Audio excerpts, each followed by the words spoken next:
আসসালামু আলাইকুম। আপনারা সবাই কেমন আছেন? আমি আলহামদুলিল্লাহ ভালো আছি। কথা বলবো বরিশালের যে বিপিএল খেলার টিমগুলো বরিশালে 2টা শিরোপা নিয়ে গেল, তার উদ্দেশ্যে কিছু কথা বলবো। তামিম, মুশফিক, মাহমুদুল্লাহ, রিয়াদ সবাই গেল।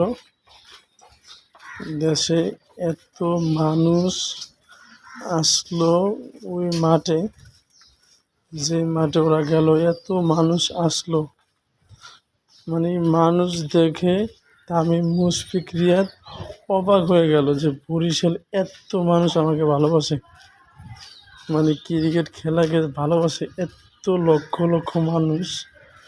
ওরা দেখে খুব অবাক হয়ে গেল।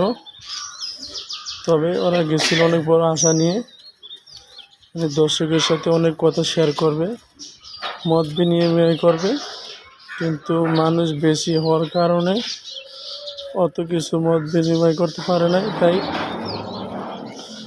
ওরা অল্প কিছুক্ষণ থেকেই ওদের সিকিউরিটি বিশাল সমস্যা হয়ে যাচ্ছিল, মানে মানুষের চাপে, মানুষের দলে তাদের সিকিউরিটিতে সমস্যা হয়ে যেতেছে দেখতেছি। বিদেশি প্লেয়ারের সিকিউরিটি চিন্তা ভাবনা করে, মানে বিদেশি প্লেয়ার যারা আছে, যারা আছে, তারা আমাদের বাংলাদেশি প্লেয়ারের সাথে গেছে, তাদের কোনো সমস্যা হয়ে যায়, এই চিন্তা ভাবনা করে তারা আবার ব্যাক করলেন। মানে খুবই অল্প সময় নিয়ে গেছিলেন, মানে কিছু কথা বলবো তাদের সাথে এই জন্য গেছিল, কিন্তু তা হলো না, তারা আবার চলে আসলেন। তবে বোঝা গেল যে আপনাদের অনেক মানুষ, তারা ভালোবাসা আছে।